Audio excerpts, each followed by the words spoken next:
I always find the questions around privacy to be really interesting. We had a couple really interesting questions around privacy, and to those, I know people are very concerned about these devices coming into their homes and taking data and whatnot. Very concerned around credit card information, and I always find it interesting that I challenge you to the folks who are so interested and concerned about privacy and protecting credit cards. When was the last time you gave your credit card to a complete stranger, an 18-year-old stranger in a restaurant without any security concerns at all? Just handed it over and looked the other way while they walked across to to some back room with your credit card. So I think that it'll be interesting in the ways that our culture changes to accept these new sort of challenges around security and privacy. But what a great opening session. If you're tweeting today, our hashtag is pretty easy. It's hashtag CreateTech. I think you'll already see some chatter on that line if you care to join it. Unfortunately, Mike Diogiovanni fell sick today, so his wearable designs workshop is canceled. If you join that workshop, we're hoping that he'll become well enough tomorrow so that we can do it again tomorrow. So please stay tuned for that. Coming up next is a session titled Hang Together or You Will Surely Hang Separately. Joining us for this session are John Deschner, and he's the EVP, Executive Director, and Digital Account Management for Deutsch LA. And also Paige Parent, she's the Digital Platforms Manager for VW Marketing. They'll be discussing the work they did to create a new automotive shopping tool for Volkswagen. Now, I admit this is a topic that I'm very personally interested in. I was the technical director for VW.com for 2 years. And so I know the marketing department very well and the extent of their vision. And also having worked in the agency world, this incestuous agency world for many years, I also know many of the people in Deutsch LA and their digital production team, so I know the depth of the talent there as well. I expect this will be a great presentation, so please join me in welcoming John Deschner and Paige Parent to the stage.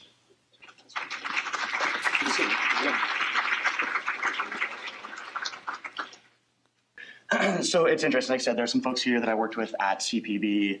There are probably some folks in here who've been through either Deutsch or AKQA. There's a guy I went to college with and then ran a business straight into the ground with a long time ago, sitting in the back too. But so it's interesting for me. We actually I have sort of a control. It's not a strict control experiment or experimental group, but have kind of been through this twice, as have some other folks with, again, this exact company and sort of almost this exact task. So we're going to obviously focus on kind of the human part of the theme today, and think about. It just made me think about what went right this time, and what went wrong in sort of previous big, large-scale engagements, which I assume all of us are involved with at some level. So with that. Yeah, go ahead. I'm Paige. Thanks for having us. I manage Volkswagen's digital channels for the U.S. And so, as John mentioned, it's been a long-standing partnership between Volkswagen and Deutsch LA. And we were given a unique opportunity to really influence the most progressive user experience change that Volkswagen has seen this decade. So what you see on the screen, and we'll take you through a little video, but is the end product. We launched a new VW.com earlier this year. For 12 months from concept to launch, we thought through kind of how can we influence the consumer shopping experience for vehicles. I'm not sure how many of you guys have gone through it in the past couple of years, but most consumers are now armed with a ton of information and transparent data that really kind of relieve some of the pain of the shopping experience. And so we try to take advantage of that. Volkswagen usually hovers right around 3% market share. And so we're not able to just be one of the same. Most automotive shopping sites look very similar.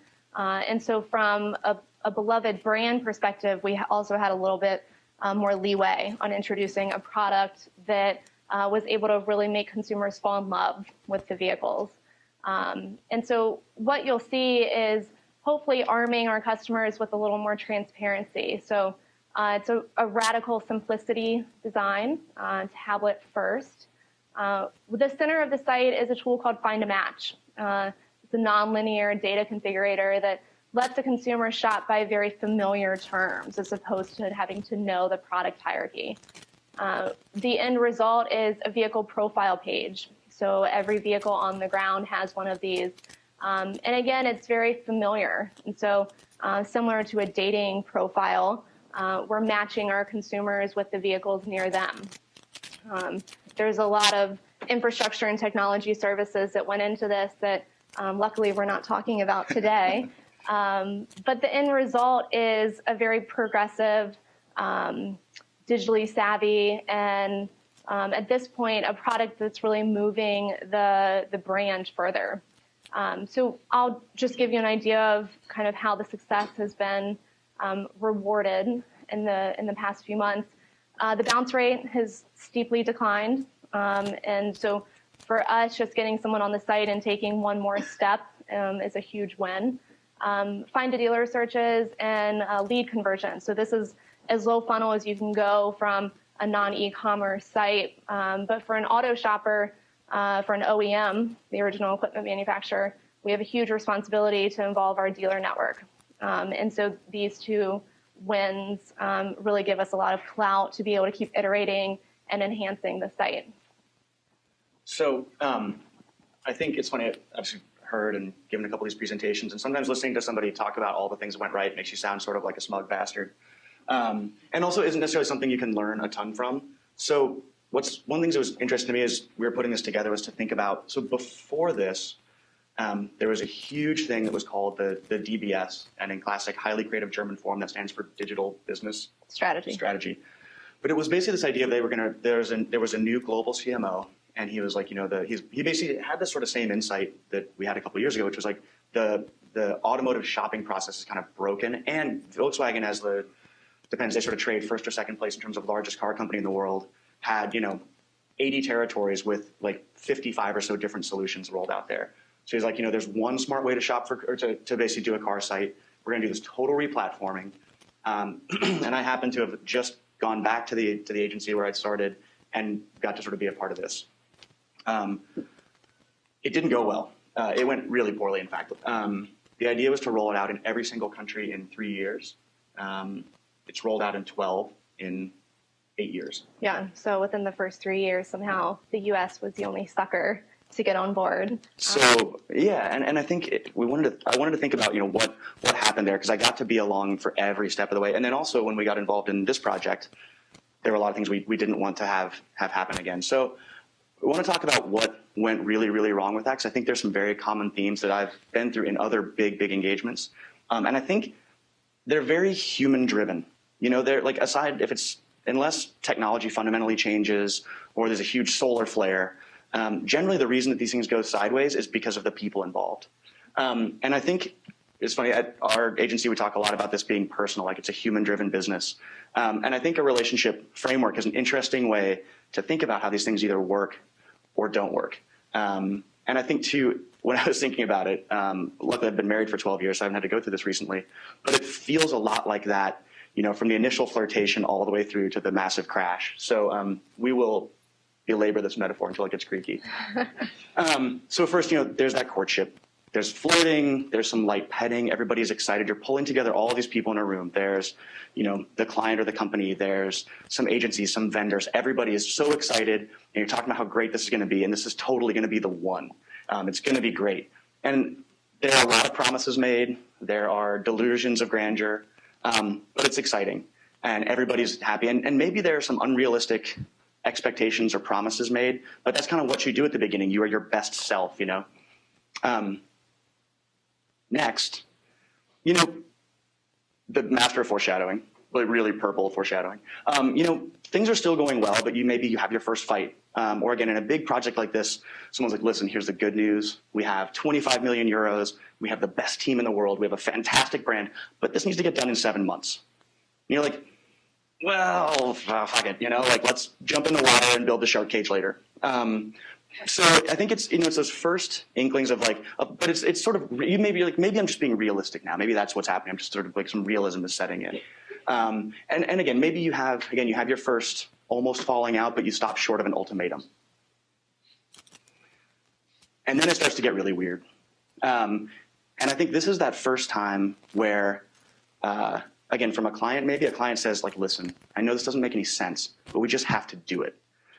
And you, as the person who's in charge of maybe creating this or making it work, says, like, okay. And you're like, you know what? It's like if you found, I don't know, like a Rat album in your girlfriend's, CD collection. You're like, man, that tells me something is up.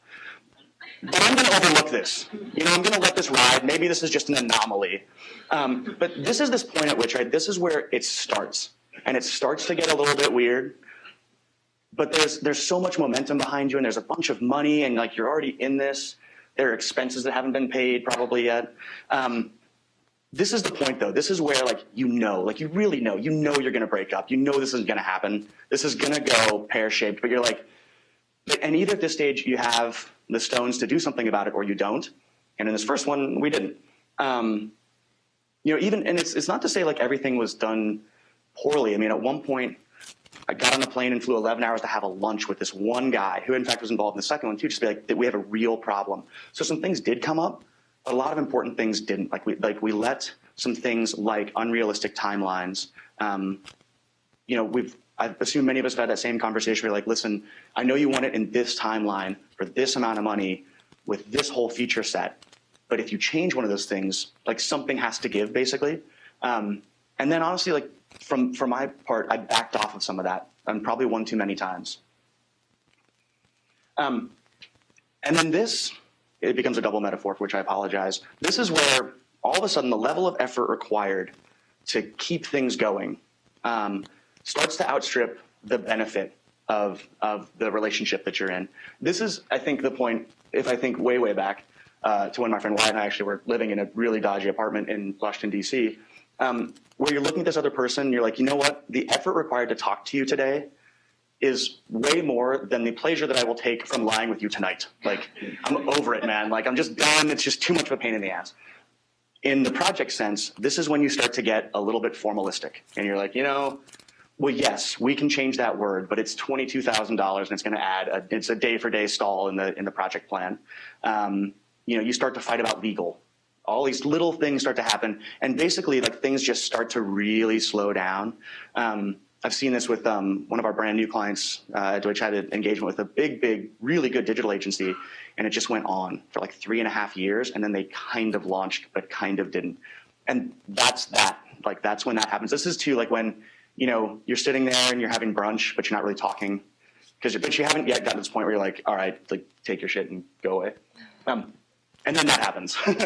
and then I think near the end, this is where budgets and timelines are blowing by so fast you can't see them. Everybody knows this is going to be terrible. You're like, listen, I'm not even doing the documentation for this project because I don't care. We're going to get sued. So why would I want to write it down? And on that client side, they're like, God, this agency sucks. These people are terrible. They're nightmares. They expense all their drinks. True. But yeah. And then either. It's nice that we can do that. We're gonna get to the good stuff in a second. Right. So we expense drinks together, Paige. Together, we can. And then eventually, just like, again, it launches, kind of. Or it doesn't. Maybe it doesn't go anywhere. It just sort of gets, you shutter the war room, zip up all your files, and just put them away. And then even too, this is one of the really bad things is I think people will conduct, you'll have a postmortem, but nobody wants to admit that you just spent 2 years doing nothing. And that's what it feels like. So you're like, listen, this is never going to happen again, but it's never going to happen again because I'll never work with those assholes again. Again, it's a lot of external, I think there's a lot of external blame, and I see that, again, on both sides of it. What did we do differently this time, John? What did we do differently this time? So I think the first thing I thought was like, well, we did it differently this time because we fucked up so bad last time. But that doesn't help any of you who are maybe trying to distill some learning from this. Experience is not a solution. It's just something you get. So we tried to think about what are the factors that went into a project that was not quite as fast but nearly as fast. Pretty complex. I mean, a similar feature set. Similar budget and time constraints. So what did we do differently that let us avoid a lot of these different pitfalls? So from a market perspective, we in the U.S. got to lead the project to deliver on what American consumers expected. That was a big difference when we were on the global platform, DBS. It was very much a one-size-fits-all across every market that Volkswagen had vehicles in. And so this time we got to lead the charge. And that opportunity really got a lot of us who worked on both projects to rally behind it. But part of that responsibility was also ensuring global reusability.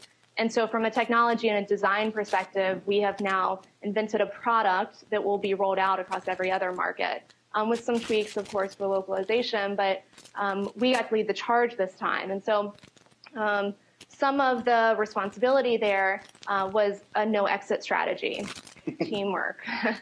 Teamwork. And so we joke that there was no kind of elegant failure that could have happened here. A lot of people had dedicated careers for 18 months towards this product succeeding. And it was to the point where the existing project or the existing website was completely failing the business. And so there was no ability to turn around. A lot of the German pressures, and I tread lightly when we talk about this because I work for the company, but a lot of the German pressures felt like a little bit of a foot on your throat, providing not fear, but very real conversations. I mean, we joke that they're legal and contractual conversations, but we all know that that's a very real part of doing business. And part of the alternative side was some of the positives. Well, I think so. It's funny for the flip side for my money too. Is we had this interesting team from Germany. If you guys have ever worked with Germans, they're a little bit into project management.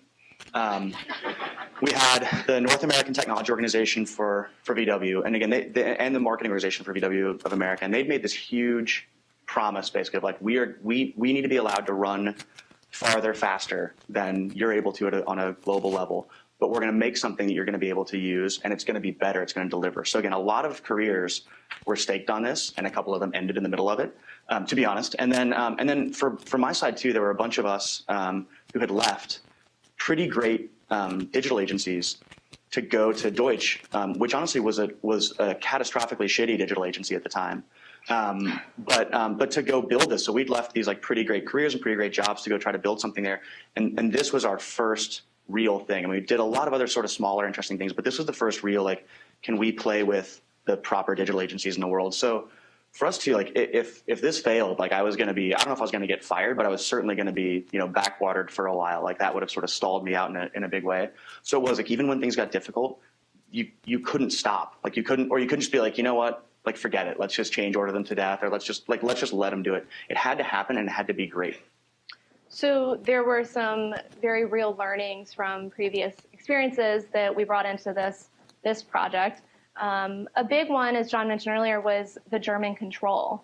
And so while we had a lot of differences across the team coming together, we were able to really highlight what those positives were and work with them. And so while sitting with Germans every 6 weeks, 15 of them coming over and just having them breathe down your neck as you're doing the work is unpleasant. It also resulted in a lot of freedom. And so when we needed to pivot, we had 400 pages of documentation that allowed us that pivot. Every 6 weeks, as I mentioned, we got together. It was not just to do the work and the review and hear what we had done good and what we'd done bad, but it was a bonding experience. It kind of felt like you were back on a sports team where you could really rough each other up on the field, and then you could go out at night, and the next day became a little bit easier as you had to have the tough conversations. And I think too, it's important that the downward pressure came primarily from like some board level or just below board level people in VW Global, right? So we had at the time like the global CMO, the global CTO or CIO. These were the global controller and head of finance. They were applying this downward pressure on all of us. So this merry band of a dozen folks who were kind of leading this across the different disciplines all had the same pressure, and even the folks from VW headquarters again had the same pressure to deliver something great. So we hit a couple of like as you do in something big like this, right? You hit a couple of serious points where you're like, man, perhaps we're a bit orthodox in our strategy or our creative. and we had to make a change, and they all had to make it with us. Like when we had to go back and ask for, a little forbearance to change the feature set, which in Germany is just heresy, right? They'll kill you for it. These guys all had to go with us. We were all part of the same team. And to Paige's point too, I think the guy that runs my agency says like the only way you get these partnerships to work is through proximity and consumption of alcohol. And it's super important. You can have a big global team that never sees each other, and when the stuff starts to go toes up, A lot of pointing fingers. Yeah, it's easy just to like sell somebody else out because you've never met them, you don't care about them. But when you've hung out with them 5 or 6 times and wandered around Berlin late at night, or had to like struggle to get back from Malibu at 3 a.m., like you have a certain appreciation for them. I think there was a big shift when we were about 90% complete with the project that involved, John mentioned a few of the executives in Germany, but a few of the executives in the US as well all left together, willingly or not. But they all left. And so we're about 90% complete with this very progressive, kind of traditional breaking product that has gone through a lot of user research, a lot of executive bribes. How can we get this sold through? And we had this team of men who were standing behind it, and then all of a sudden they're gone. And we were probably about 4 weeks from being in total freeze, getting ready to go live. And so all of this control that we had been going through really enabled us to proceed. So while painful at the time, the new executive team couldn't really argue too much. There was certainly some arguing, but it gave us a leg to stand on. Well, I think so. This is interesting. Having done some business with Japanese-owned companies, German-owned companies, I think sometimes the cultural, like especially business cultural differences, is a good excuse for why something didn't work. You're like, listen, they just don't work like we do. They don't understand how we do things, or we don't understand how they do things. So that's why this fell apart. And I think in thinking about this, there's a huge amount of sort of energy poured into creating these cultural these traditions, right? There's a lot behind them. There's a reason that Germans are super, super organized. And it's like, and again, they pour a lot of energy into it without you asking them. There's a reason that, in Japanese companies, it's this super hierarchical top-down decision-making. So either you can say like, well, that sucks. They can't be flexible like we can and entrepreneurial. So that's why this didn't work. Or you can try to harness that energy. And I think what we tried to do, and again, it's not like we sat down and said this, so I'm like rewriting history a little bit, but it worked out, was to say, so we have this kind of, this enthusiasm, this entrepreneurial spirit on the American side. We have this like German love for project management and governance and predictability. We had this Swiss guy who had sort of, asshole grade perfectionism. And I think that we turned those energies to our own advantage. And we also acknowledged, I think, some of the weaknesses. We began this as this pure agile project. We were like, listen, there's like a 4-line brief. We're like 12 months, couple $1 million, make something rad. Really, the brief was make a 12-page website where anyone who shops for an auto knows that there are hundreds of thousands of web pages. And then another one was make it shareable. Yeah. So make something that people talk about. It's total agency bullshit, right? And that was pretty much the brief. Yeah, but so it's trying to be shareable for shopping for a car. Yeah, but again, I think is once we all got sort of onto this team, I mean, everybody like take a photo together, like smiling and sign a piece of paper. Coding the code. Oh yeah, yeah. We got T-shirts at the end. It was pretty rad. But again, like there was no. It was rather than letting those differences be a reason why this stuff didn't work. Again, I think we successfully turned some of those tendencies. Again, that's sort of innate energy just sitting there, and turned it to our own advantage. And again, I think we had to do that because we all would have, been fired or horrible had it not worked out. There was also a very real difference in how our German colleagues worked with their creative and technology partners. So in the US, we have an agency of record. They are our partners in everything. Our staff is so lean that there's no way we could get what our executives are expecting us to get done without them. In Europe, it's very different. And so it's kind of a per project basis of basically bidding out and jump ball for everything. And so while the Germans had this control, they kind of embraced how we work with Deutsch and how the US is able to be a little bit more nimble and creative and flexible because of the partnership. Yeah. And then in the end, like you said, it was the lesson I've learned afterwards. Because we launched successfully on time. There was some of the normal stuff, we had a little bit of issue with like analytics, like, our tags weren't kicking before people were leaving pages and stuff like that. But one of the things I thought about really, especially the last couple of months, is we didn't necessarily, and we'll do this next time, have a plan for the 6 months after. Again, we were all just sprinting toward this launch and making sure it was all dialed and buttoned up. But we didn't, I think one of the things we didn't do, especially in terms of managing a bunch of the people who can fire us, is to say like, okay, and then once we launch, we're going to do these 12 things in 3 sprints, and by, November 12th, we'll be here. And that's one of the things, like, again, on the next big thing I get to do, we're going to have that plan in place. Because especially during QA, I kind of have nothing to do. So I think some of the lessons learned for our side, in addition to not really being prepared for what was going to happen next, as John mentioned, for 12 months, we were all sitting together and running a very rapid project. And then I don't know why we thought that it would just chill once we launched, but it didn't. And so as opposed to switching to kind of a very traditional application maintenance mode, we should have remained in the keep together project, how can we work really quickly mode. A big thing as well for us, lesson learned from a brand perspective, was it's very hard to be first. So while we were trying to embrace that transparent model that customers have grown to expect in a car shopping experience, they have TrueCar, which shows transaction prices, something that an equipment manufacturer does not want displayed. They have Tread, the way to get a test drive really delivered to your front door. Tesla's completely eliminating the entire dealership model to the point where very traditional manufacturers are legally disabling that from being sold in certain states.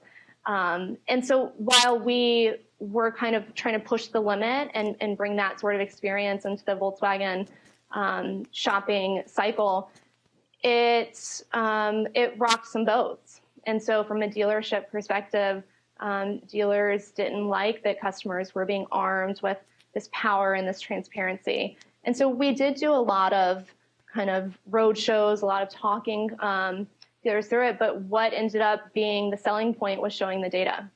And so from an analytics perspective, really being able to show that this is a more performance site, it is adding value to your bottom line. This is not just something where we're doing it because it makes an easier shopping experience. It's actually making a better sales tool. Yeah, in a big inertial industry, I think it was really tough to be first. The swine at JD Power railroaded us, but which is, it's fine. I think we came in dead last in the new ratings. The good news is that there's nowhere to go but up next. But it was because we violated a lot of expectations. But I think that was nothing yet. We didn't necessarily prep everybody on my side or on Paige's side for that. Like, hey, this is this. We're all excited about this. We've seen it for a year and a half, but this is going to be hard when it goes live. Yeah. That's all we got for you. That's it. Thank Any you. questions?